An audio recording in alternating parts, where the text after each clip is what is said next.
I found supper already laid out.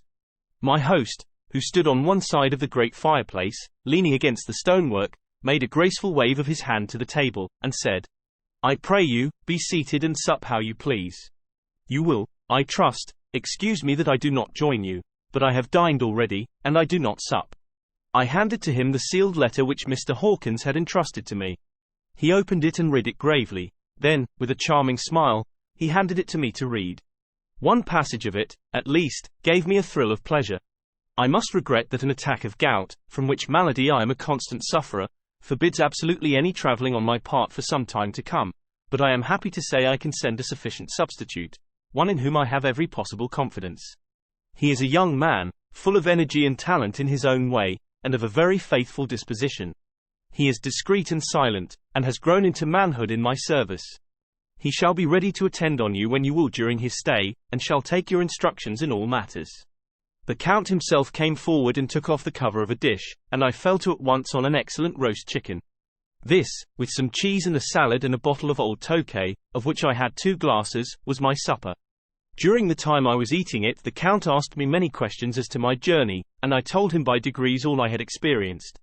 By this time I had finished my supper, and by my host's desire had drawn up a chair by the fire and begun to smoke a cigar which he offered me, at the same time excusing himself that he did not smoke. I had now an opportunity of observing him, and found him of a very marked physiognomy. His face was a very strong, aquiline, with high bridge of the thin nose and peculiarly arched nostrils, with lofty domed forehead, and hair growing scantily round the temples but profusely elsewhere. His eyebrows were very massive, almost meeting over the nose, and with bushy hair that seemed to curl in its own profusion. The mouth, so far as I could see it under the heavy moustache, was fixed and rather cruel-looking, with peculiarly sharp white teeth. These protruded over the lips, whose remarkable ruddiness showed astonishing vitality in a man of his years. For the rest, his ears were pale, and at the tops extremely pointed. The chin was broad and strong, and the cheeks firm though thin. The general effect was one of extraordinary pallor. Hitherto I had noticed the backs of his hands as they lay on his knees in the firelight, and they had seemed rather white and fine, but seeing them now close to me, I could not but notice that they were rather coarse, broad, with squat fingers. Strange to say, there were hairs in the center of the palm. The nails were long and fine, and cut to a sharp point. As the Count leaned over me and his hands touched me, I could not repress a shudder. It may have been that his breath was rank, but a horrible feeling of nausea came over me, which, do what I would, I could not conceal. The Count, evidently noticing it, drew back, and with a grim sort of smile, which showed more than he had yet done his protuberant teeth, sat himself down again on his own side of the fireplace. We were both silent for a while, and as I looked towards the window I saw the first dim streak of the coming dawn. There seemed a strange stillness over everything, but as I listened I heard as if from down below in the valley the howling of many wolves. The Count's eyes gleamed, and he said, "Listen to them, the children of the night. What music they make. Seeing, I suppose, some expression in my face strange to him," he added. "Ah, sir, you dwellers in the city cannot enter into the feelings of the hunter." Then he rose and said, "But you must be tired. Your bedroom is all ready, and tomorrow you shall sleep as late as you will. I have to be away till the afternoon, so sleep well and dream well." With a courteous bow, he opened for me himself the door to the octagonal room, and I entered my bedroom. I am all in a sea of wonders. I doubt, I fear, I think strange things, which I dare not confess to my own soul. God keep me, if only for the sake of those dear to me. The 7th of May, it is again early morning, but I have rested and enjoyed the last 24 hours. I slept till late in the day, and awoke of my own accord. When I had dressed myself I went into the room where we had supped, and found a cold breakfast laid out, with coffee kept hot by the pot being placed on the hearth. There was a card on the table, on which was written, "I have to be absent for a while. Do not wait for me, D." I set to and enjoyed a hearty meal. When I had done, I looked for a bell, so that I might let the servants know I had finished, but I could not find one. There are certainly odd deficiencies in the house, considering the extraordinary evidences of wealth which are round me. The table service is of gold, and so beautifully wrought that it must be of immense value. The curtains and upholstery of the chairs and sofas and the hangings of my bed are of the costliest and most beautiful fabrics, and must have been of fabulous value when they were made, for they are centuries old, though in excellent order. I saw something like them in Hampton Court, but there they were worn and frayed and moth-eaten. But still in none of the rooms is there a mirror. There is not even a toilet glass on my table, and I had to get the little shaving glass from my bag before I could either shave or brush my hair. I have not yet seen a servant anywhere, or heard a sound near the castle except the howling of wolves. Some time after I had finished my meal, I do not know whether to call it breakfast or dinner, for it was between 5 and 6 o'clock when I had it, I looked about for something to read, for I did not like to go about the castle until I had asked the Count's permission.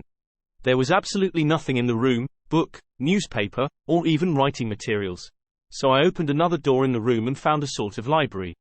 The door opposite mine I tried, but found it locked.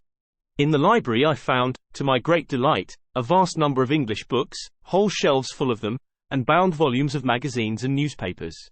A table in the center was littered with English magazines and newspapers, though none of them were of very recent date. The books were of the most varied kind: history, geography, politics, political economy, botany, geology, law, all relating to England and English life and customs and manners.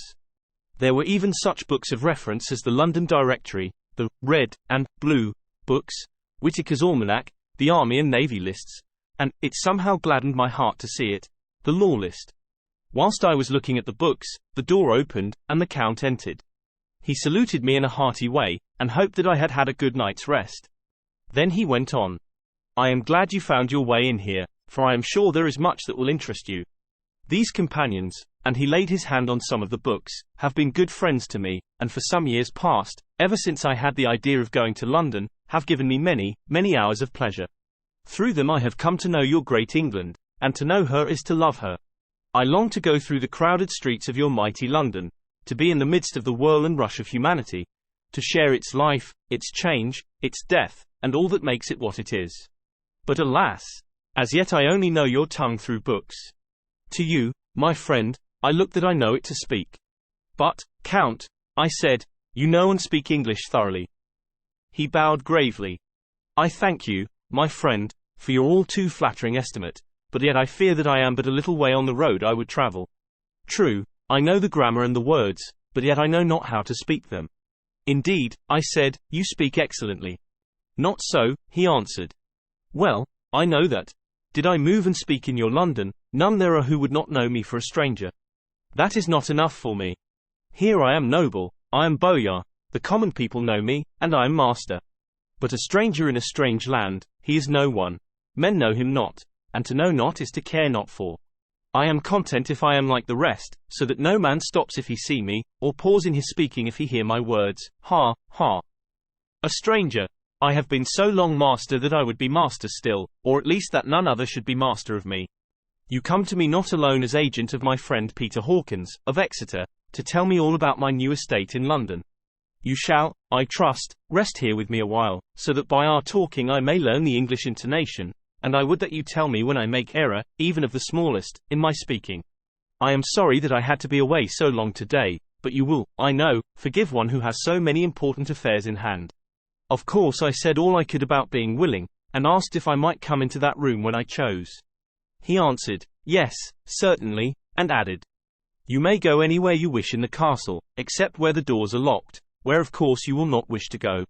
There is reason that all things are as they are, and did you see with my eyes and know with my knowledge, you would perhaps better understand. I said I was sure of this, and then he went on. We are in Transylvania, and Transylvania is not England. Our ways are not your ways, and there shall be to you many strange things. Nay, from what you have told me of your experiences already, you know something of what strange things there may be. This led to much conversation, and as it was evident that he wanted to talk, if only for talking's sake, I asked him many questions regarding things that had already happened to me or come within my notice. Sometimes he sheered off the subject, or turned the conversation by pretending not to understand, but generally he answered all I asked most frankly. Then as time went on, and I had got somewhat bolder, I asked him of some of the strange things of the preceding night, as, for instance, why the coachman went to the places where he had seen the blue flames. He then explained to me that it was commonly believed that on a certain night of the year, last night, in fact, when all evil spirits are supposed to have unchecked sway, a blue flame is seen over any place where treasure has been concealed. That treasure has been hidden, he went on, in the region through which you came last night, there can be but little doubt, for it was the ground fought over for centuries by the Wallachian, the Saxon, and the Turk. Why, There is hardly a foot of soil in all this region that has not been enriched by the blood of men, patriots or invaders. In old days there were stirring times, when the Austrian and the Hungarian came up in hordes, and the patriots went out to meet them, men and women, the aged and the children too, and waited their coming on the rocks above the passes, that they might sweep destruction on them with their artificial avalanches. When the invader was triumphant he found but little, for whatever there was had been sheltered in the friendly soil. But how, said I, can it have remained so long undiscovered, when there is a sure index to it if men will but take the trouble to look? The Count smiled, and as his lips ran back over his gums, the long, sharp, canine teeth showed out strangely, he answered, because your peasant is at heart a coward and a fool. Those flames only appear on one night. And on that night no man of this land will, if he can help it, stir without his doors. And, dear sir, even if he did he would not know what to do. Why, even the peasant that you tell me of who marked the place of the flame would not know where to look in daylight even for his own work. Even you would not, I dare be sworn, be able to find these places again. There you are right, I said. I know no more than the dead where even to look for them. Then we drifted into other matters. Come, he said at last, tell me of London and of the house which you have procured for me. With an apology for my remissness, I went into my own room to get the papers from my bag. Whilst I was placing them in order I heard a rattling of china and silver in the next room, and as I passed through, noticed that the table had been cleared and the lamp lit, for it was by this time deep into the dark. The lamps were also lit in the study or library, and I found the Count lying on the sofa, reading, of all things in the world, an English Bradshaw's Guide. When I came in he cleared the books and papers from the table, and with him I went into plans and deeds and figures of all sorts. He was interested in everything, and asked me a myriad questions about the place and its surroundings. He clearly had studied beforehand all he could get on the subject of the neighborhood, for he evidently at the end knew very much more than I did. When I remarked this, he answered, well, but, my friend, is it not needful that I should? When I go there I shall be all alone, and my friend Harker Jonathan, nay, pardon me, I fall into my country's habit of putting your patronymic first, my friend Jonathan Harker will not be by my side to correct and aid me. He will be in Exeter, miles away, probably working at papers of the law with my other friend, Peter Hawkins. So,